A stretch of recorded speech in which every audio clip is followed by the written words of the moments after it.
Hello everyone, आप सभी लोगों का एक बार फिर से आपके अपने यूट्यूब चैनल में स्वागत है। दोस्तों, आज के इस वीडियो में हम लोग डिस्कस करने वाले हैं टोटल ऐसी 5 अलग अलग स्टॉक्स के बारे में यहाँ पर हम बात करने वाले हैं। और देखिए, ये जो पांचों स्टॉक है वो क्या होने वाले हैं। तो ये पांचों स्टॉक जो है वो आपको मिड कैप की कैटेगरी में देखने को मिलेगा। मिड कैप स्टॉक्स यहाँ पर हम डिस्कस करेंगे।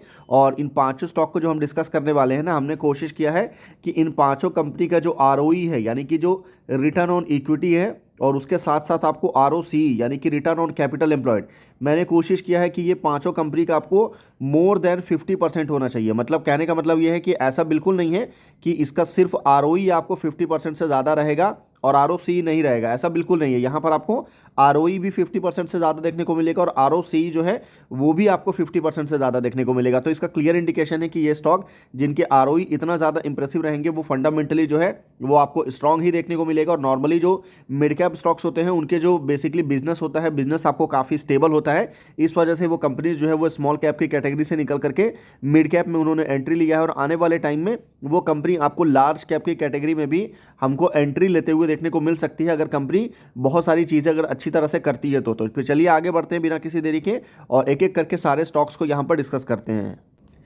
देखिए, हमारे इस लिस्ट में जो पहली कंपनी है, कंपनी का नाम है international geological institute India limited. और इस कंपनी की अगर मैं बात करूं तो ये कंपनी दुनिया की सबसे बड़ी इंडिपेंडेंट सर्टिफिकेशन एंड आपको एक्रेडिटेशन सर्विस प्रोवाइडर है in the field of diamond and आपको gemstones and jewellery. Basically आपने नोटिस किया होगा कि अगर आप कोई भी ज्वेलरी लेने जाते हैं फॉर एग्जाम्पल के लिए, तो आप हॉल मार्क वगैरह चेक करते हैं। सेम वैसे ही डायमंड अगर आप कभी लेने जाएंगे तो डायमंड में भी कुछ मार्क होते हैं, ठीक है, कि मतलब जो उसकी एक तरह से बोल सकते हैं कि सर्टिफिकेशन का बताते हैं कि ये डायमंड बिल्कुल प्योर सर्टिफाइड है, 100% ये ओरिजिनल डायमंड है, आप फेक डायमंड नहीं खरीद रहे हैं। तो ये कैसे पता चलता है? तो ये सर्टिफिकेशन से पता चलता है। और ये सर्टिफिकेशन कौन प्रोवाइड करता है? तो ये दुनिया की सबसे बड़ी इंटरनेशनल इंडिपेंडेंट कंपनी है जिसका नाम है international geological institute India limited. तो ये इस कंपनी का बिजनेस है। और जिस तेज़ी के साथ में आपको नेचुरल डायमंड हो या लैब ग्रोन डायमंड हो, इसकी डिमांड आपको बढ़ी है, तो इस कंपनी का बिजनेस भी जो है वो काफ़ी ज़्यादा फ्लोरिश होते हुए देखने को मिला है। और अगर मैं इस कंपनी की बात करूं तो मार्केट कैप यहाँ पर आप देख सकते हैं 16,634 करोड़ का मार्केट कैप है। आरओई इसका शानदार है, 54.4% देखने को मिलेगा।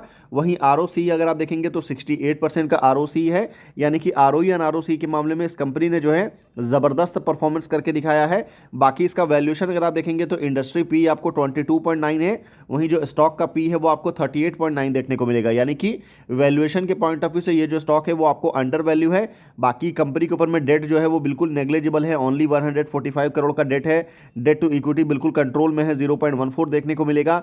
ईयरली बेसिस में कंपनी ने शानदार ग्रोथ दिखाया है, फिर 64% का 65% का सेल्स में ग्रोथ है। और प्रॉफिट में भी कंपनी ने 30% से ज़्यादा का ग्रोथ जो है वो यहाँ पर हमको दिखाया है। सबसे अच्छी चीज़ क्या निकल के आ रही है ना, कि इस कंपनी का जो ऑपरेटिंग प्रॉफिट मार्जिन है वो ज़बरदस्त है। मतलब 57% का जो है एक स्ट्रॉन्ग ऑपरेटिंग प्रॉफिट मार्जिन जो है वो यहाँ पर आपको देखने को मिल रहा है। और मैं स्ट्रॉन्ग वर्ड इसलिए यूज़ कर रहा हूँ क्योंकि 57-58% छोटा मार्जिन नहीं होता है, बहुत ज़्यादा अच्छा मार्जिन माना जाता है। और नॉर्मली जो कंपनी का बिजनेस है, मतलब सर्टिफिकेट प्रोवाइड करना या फिर आपको ये सारे जो काम कंपनी की जो करती है, इसमें मार्जिन लो होने का रिस्क जो है वो भी नहीं है। तो ये आने वाले टाइम में कंपनी मार्जिन आपको सस्टेन करके भी रख सकती है, तो इस चीज़ को आप ध्यान में रखिएगा। बाकी अगर मैं रिसेंट क्वार्टर की बात करूँ तो यहाँ पर आप देख सकते हैं पिछले काफ़ी लंबे समय से कंपनी के जो नंबर्स है वो एक ही रेंज में हमको देखने को मिल रहा था, 250 टू 300 करोड़, 250 टू 280 करोड़ के बीच में।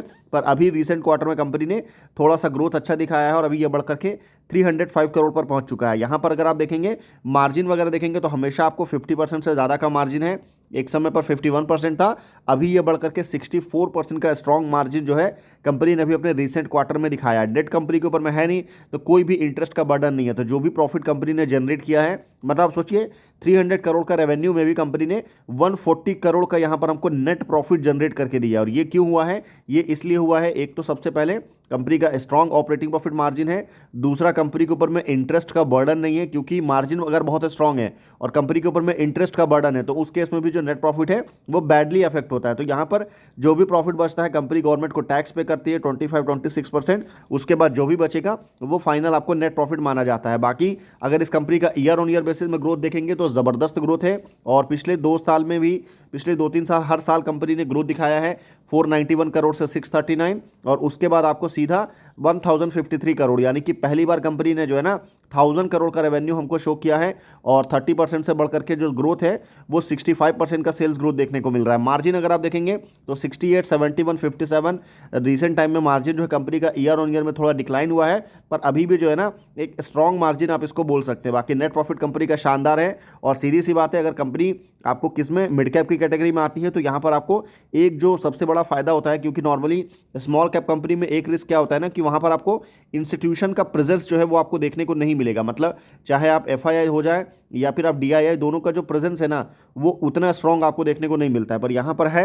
और यहाँ पर आप देख भी सकते हैं कि जो एफआईआई की होल्डिंग है वो 9.10 से बढ़ करके 9.87 हुआ है। वहीं म्यूचुअल फंड की भी होल्डिंग 5.87 से बढ़ करके 5.88 हुआ है और जो प्रोमोटर की होल्डिंग है वो कांस्टेंट है, 76% का जो है स्ट्रॉन्ग होल्डिंग आपको देखने को मिलेगा। और पब्लिक की जो यहाँ पर होल्डिंग है वो काफ़ी कम है, ओनली 7.69% की जो होल्डिंग है वो यहाँ पर आपको पब्लिक की देखने को मिल रहा है। तो शेयर होल्डिंग पैटर्न इस कंपनी का बहुत ज़्यादा स्ट्रॉन्ग है। अब चलिए आगे बढ़ते हैं और सेकंड कंपनी की तरफ चलते हैं।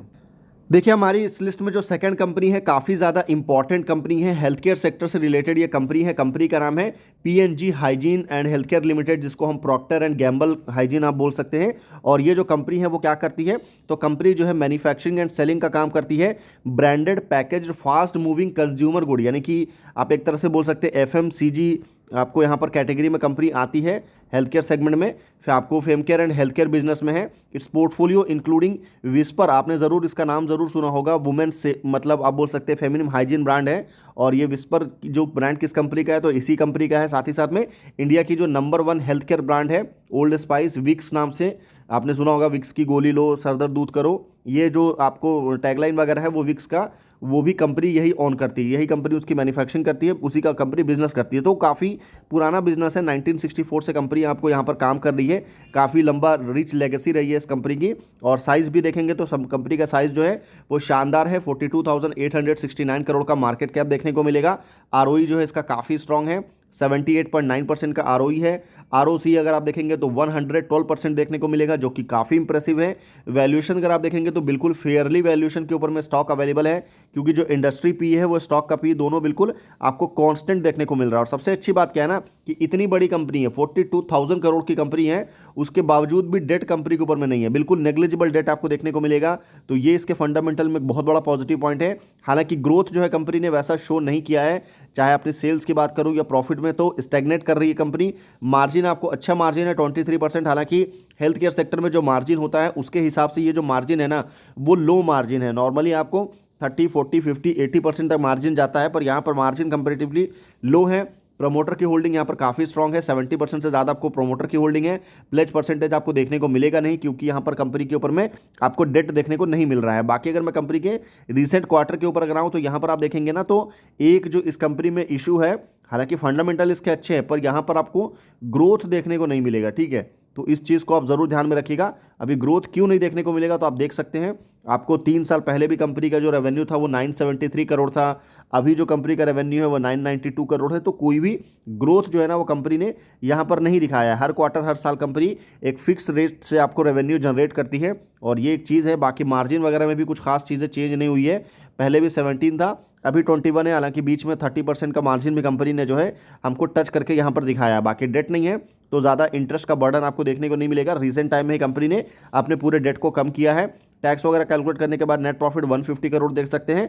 ईयर ऑन ईयर में भी अगर आप देखेंगे तो ग्रोथ कंपनी का है, ऐसा नहीं बोलूँगा, लेकिन ये ग्रोथ बहुत ज़्यादा मैटर नहीं करता है। मतलब अगर आप देखेंगे 1%, 9%, आपको बिल्कुल 0.4%, 7%, तो ये इतना ज़्यादा इंप्रेसिव नहीं है। हालांकि 19%, 20% ऐसा ग्रोथ अगर कंपनी हर साल आपको जनरेट करके दिखाती तो फिर आप बोल सकते थे कि अच्छा सेल्स ग्रोथ आपको देखने को मिलेगा। ठीक है, बाकी मार्जिन वगैरह बिल्कुल कांस्टेंट है। प्रॉफिट वगैरह आप देख सकते हैं 700 करोड़ के आसपास है। और इस कंपनी का जो शेयर होल्डिंग पैटर्न है ना वो काफ़ी स्ट्रांग है, क्योंकि यहाँ पर जो प्रमोटर की होल्डिंग है वो 70% आपको देखने को मिलेगा। और पिछले काफ़ी लंबे समय से प्रमोटर की तरफ से एक भी परसेंट की होल्डिंग जो है वो डाइल्यूट नहीं हुई है। एफआईआई की होल्डिंग देखेंगे तो 0.1% से होल्डिंग डाइल्यूट हुई है। म्यूचुअल फंड की होल्डिंग देखेंगे तो म्यूचुअल फंड ने अपनी होल्डिंग जो है 0.13% से यहाँ पर बढ़ाई है। तो म्यूचुअल फंड की एक स्ट्रॉन्ग होल्डिंग है, 15% आप बोल सकते हैं। और म्यूचुअल फंड एफआईआई डीआई मिला देंगे ना तो आपको सीधा सीधा 17% के आसपास देखने को मिल जाएगा। और बाकी जो पब्लिक की होल्डिंग है वो ओनली 12.5% देखने को मिल रहा है। तो शेयर होल्डिंग पैटर्न इस कंपनी का भी काफ़ी स्ट्रॉन्ग है। ग्रोथ एक इशू ज़रूर है जिसको आप माइंड में रख सकते हैं। देखिए हमारे इस लिस्ट में जो थर्ड कंपनी है, कंपनी का नाम है कोलगेट पैल्मोलाइव इंडिया लिमिटेड। कोलगेट आपने ऑब्वियसली इसका नाम जरूर सुना होगा। कंपनी क्या करती है, तो मैन्युफैक्चरिंग एंड ट्रेडिंग ऑफ आपको toothpaste, tooth powder, toothbrush, mouth wash and personal care product वगैरह जो है कंपनी आपको बड़े स्केल पर इसकी मैन्युफैक्चरिंग करती है और बहुत बड़ी कंपनी है। साइज में अगर आप देखेंगे तो 64,000 करोड़ से ज़्यादा का मार्केट कैप आपको देखने को मिलेगा इस कंपनी का। आरओई इसका देख सकते हैं ज़बरदस्त है, 81% से ज़्यादा है। आरओसी अगर आप देखेंगे तो 105% है, जो कि काफ़ी शानदार है। वैल्यूएशन अगर आप देखेंगे तो इस कंपनी का स्टॉक जो है वो अंडर वैल्यू है, क्योंकि इंडस्ट्री पी आपको 59.7 और स्टॉक का पी आपको 45 देखने को मिलेगा। तो इस चीज़ को ध्यान में रख सकते हैं।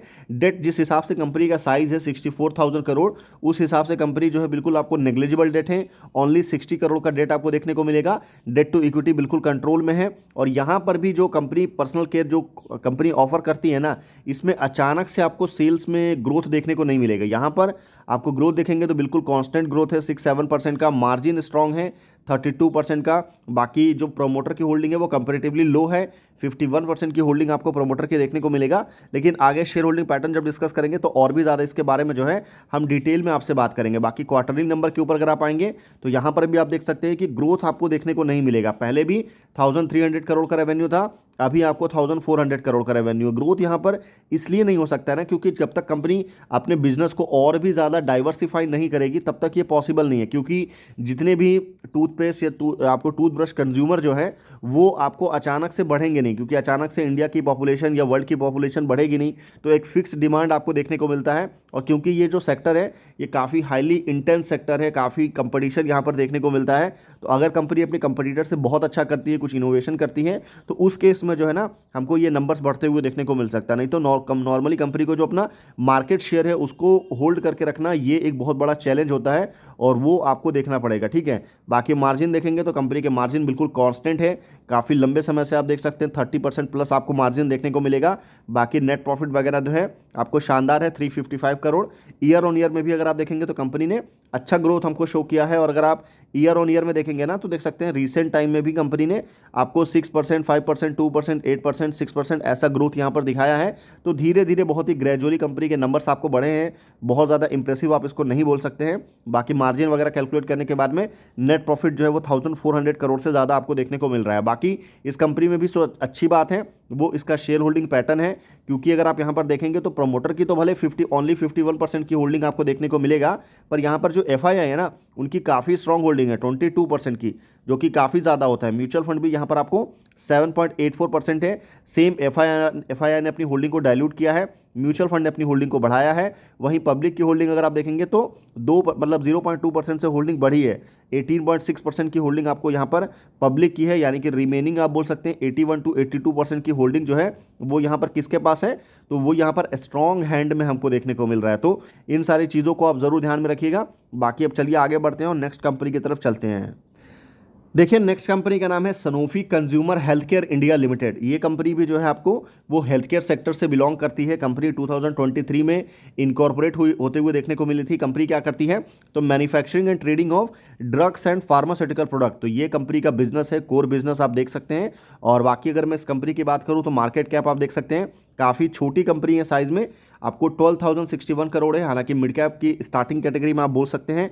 आरओई इसका इंप्रेसिव है 83.8%। आरओसी भी आप देख सकते हैं 111% का जो है ना स्ट्रॉन्ग आरओसी आपको देखने को मिलेगा। वैल्यूएशन अगर आप देखेंगे तो ओवर वैल्यू स्टॉक है। और ओवर वैल्यू क्यों है, क्योंकि यहाँ पर इंडस्ट्री पी जो है वो 33.6 है और स्टॉक का पी जो है वो आपको 64.3 देखने को मिलेगा। तो वैल्यूएशन को आप ज़रूर ध्यान में रखिएगा। बाकी अगर मैं आपको मार्जिन की बात करूँ तो काफ़ी ज़्यादा स्ट्रॉन्ग मार्जिन है, 38% का मार्जिन आप देख सकते हैं। ईयरली बेसिस में कंपनी ने जो है शानदार ग्रोथ हमको शो किया है। और देखिए हेल्थ केयर जो सेक्टर है ना, यहाँ पर अच्छी चीज़ ये है कि यहाँ पर due to some bad habits और आपको bad living style, life cycle की वजह से हेल्थ केयर की डिमांड आपको काफ़ी ज़्यादा बढ़ रही है। तो ये एक ग्रोइंग सेक्टर है और साथ ही साथ में यहाँ पर मार्जिन जो है वो काफ़ी स्ट्रॉन्ग देखने को मिलता है कंपनीज का। तो यहाँ पर आप मार्जिन भी देख सकते हैं, अच्छा मार्जिन देखने को मिलेगा। डेट आपको कंपनी के ऊपर में नहीं है, ओनली आपको 20 करोड़ का डेट देखने को मिलेगा। डेट टू इक्विटी भी बिल्कुल कांस्टेंट है, 0.07 देखने को मिल रहा है, बिल्कुल कोई दिक्कत की बात नहीं है। प्रमोटर की यहाँ पर 60% की होल्डिंग है, जो कि अच्छी होल्डिंग आप इसको बोल सकते हैं। बाकी अर्निंग पर शेयर वगैरह भी जो है कंपनी का वो काफ़ी स्ट्रॉन्ग है। अब अगर मैं आपको रिसेंटली कंपनी के नंबर्स की तरफ लेके चलूँ तो यहाँ पर आप देख सकते हैं कि रिसेंट में कंपनी के जो नंबर्स हैं वो डिक्लाइनिंग फेज में गया। मतलब 2 साल पहले अगर आप देखेंगे तो 210 करोड़ का रेवेन्यू था, जो कि अभी घट करके 173 करोड़ पर आ चुका है। बाकी मार्जिन कंपनी का पहले 45% था, अभी आपको 37% है। उसके बाद आपको नेट प्रॉफिट वगैरह देखेंगे तो 50 करोड़ के आसपास का नेट प्रॉफिट है। हालांकि ईयर ऑन ईयर बेसिस में भी कंपनी ने आपको जो रिसेंट में अगर आप देखेंगे ना 24 के कंपेरिजन में 24 में, तो 555 करोड़ से 724 करोड़, 30% का ग्रोथ था। अभी थोड़ा सा Q1 में इधर थोड़ा सा चीज़ें थोड़ी सी गड़बड़ाई है, इस वजह से जो ट्रेलिंग 12 मंथ है वो आपको यहाँ पर डिक्लाइनिंग फेज में देखने को मिल रहा है। ठीक है, बाकी सारी चीज़ें कैलकुलेट करके आप देखेंगे तो नेट प्रॉफिट जो है 180 करोड़ के आसपास आपको लास्ट ईयर देखने को मिलेगा। बाकी इसका शेयर होल्डिंग पैटर्न जो है वो यहाँ पर काफ़ी स्ट्रांग है। रीज़न क्या है कि यहाँ पर आपको प्रमोटर की होल्डिंग बिल्कुल कांस्टेंट है। FII की जो होल्डिंग है वो रिसेंट क्वार्टर में थोड़ी सी बढ़ी है, 4.5% से ज़्यादा देखने को मिलेगा। वहीं जो म्यूचुअल फंड की होल्डिंग है वो आपको 25.48% देखने को मिलेगा, और जो पब्लिक की होल्डिंग है वो 9.59%। यानी कि एक तरह से बोल सकते हैं कि प्रमोटर और FII और DII तीनों की होल्डिंग अगर आप मिला देंगे ना तो ये आपको 90% से भी ज़्यादा देखने को मिलेगा। यानी कि जो कंपनी है वो काफ़ी स्ट्रॉन्ग हैंड में आपको ज़्यादा देखने को मिल रही है, तो इस चीज़ को भी आप ज़रूर ध्यान में रखिएगा। तो अब चलिए आगे बढ़ते हैं और लास्ट कंपनी की तरफ चलते हैं। देखिए हमारी इस लिस्ट में जो लास्ट कंपनी है काफ़ी रिस्की कंपनी है। कंपनी का नाम क्या है? तो कंपनी का नाम है वारे रिन्यूएबल टेक्नोलॉजी लिमिटेड। वारे रिन्यूएबल की अगर मैं बात करूं तो ये जो कंपनी है वो आपको रिन्यूएबल एनर्जी सेक्टर में कंपनी काम करती है, और रिन्यूएबल एनर्जी का EPC का कंपनी का बिजनेस है, यानी कि इंजीनियरिंग प्रोक्योरमेंट एंड कंस्ट्रक्शन का। और ये कंपनी वारे ग्रुप की जो पेरेंट कंपनी है वारे एनर्जी, वारे ग्रुप से ये बिलोंग करती है। साइज आप देखेंगे तो 10,268 करोड़ का मार्केट कैप है। ROE इसका स्ट्रॉन्ग है 65%। ROC अगर आप देखेंगे तो 85% देखने को मिलेगा। वैल्यूएशन फेयरली वैल्यूएशन के ऊपर में स्टॉक आपको अवेलेबल है। डेट का कंपनी के ऊपर में बर्डन नहीं है। ईयर ऑन ईयर बेसिस में ग्रोथ देखेंगे तो कंपनी ने शानदार ग्रोथ हमको शो किया है। मार्जिन वगैरह जो है आपको वो 20% देखने को मिलेगा। शेयर होल्डिंग पैटर्न भी इस कंपनी में अच्छा है। इस कंपनी के साथ में जो प्रॉब्लम है ना वारे रिन्यूएबल के केस में अगर मैं आपको बताऊं तो इस कंपनी का जो सबसे बड़ा इशू है वो है इसका वैल्यूएशन। अगर आपको याद हो तो इस कंपनी का जो वैल्यूएशन एक समय पर बहुत ज़्यादा ओवर वैल्यू ये स्टॉक हो चुका था। मतलब इसका जो पी था ना वो एक समय पे 280 270 तक जा चुका था। तो जब इतना ज़्यादा स्टॉक ओवर वैल्यू हुआ, 3000 के लेवल को उसने टच किया, तो हैवी प्रॉफिट बुकिंग हमको देखने को मिला। और जब प्रॉफिट बुकिंग हुआ तो पिछले काफ़ी लंबे समय से स्टॉक जो है बिल्कुल एक ही रेंज में हमको 1000 रुपीज़ के आसपास जो है इसका प्राइस हमको देखने को मिल रहा है, जो कि कहीं से भी पॉजिटिव चीज़ तो नहीं है। बाकी अच्छी बात यह है कि कंपनी ने रिसेंट क्वार्टर में अच्छे नंबर्स आपको जनरेट किया था। पास्ट में भी कंपनी ने 500 करोड़ के नंबर को क्रॉस किया है। अच्छा 477 करोड़ का रेवेन्यू आपको देखने को मिला। मार्जिन में कंपनी ने लगातार आपको ग्रोथ दिखाया है, और इन सारे रीजंस की वजह से जो नेट प्रॉफिट है वो आपको 54 करोड़ से बढ़ते बढ़ते जो है 94 करोड़ पर पहुंच चुका है। तो अच्छा ग्रोथ हमको कंपनी ने दिखाया है। बाकी नंबर्स वगैरह भी अगर आप देखेंगे ना तो ऑन एंड ऑफ अच्छे नंबर से, मतलब यहाँ पर आप देख सकते हैं हर साल कंपनी जो है 100% का, मतलब ऑलमोस्ट कंपनी ने अपने रेवेन्यू को जो है वो डबल करके दिखाया। आप देख सकते हैं अगर आप देखेंगे तो यहाँ पर तो खैर इतना ज़्यादा मैटर नहीं करता है। यहाँ से सीधे 1900% का ग्रोथ, उसके बाद आपको 123%, फिर 154%, और उसके बाद में 84% का ग्रोथ जो है कंपनी ने यहाँ पर हमको दिखाया है। तो हर साल ग्रोथ दिखाया है, तो यहाँ पर ग्रोथ आपको देखने को मिलेगा।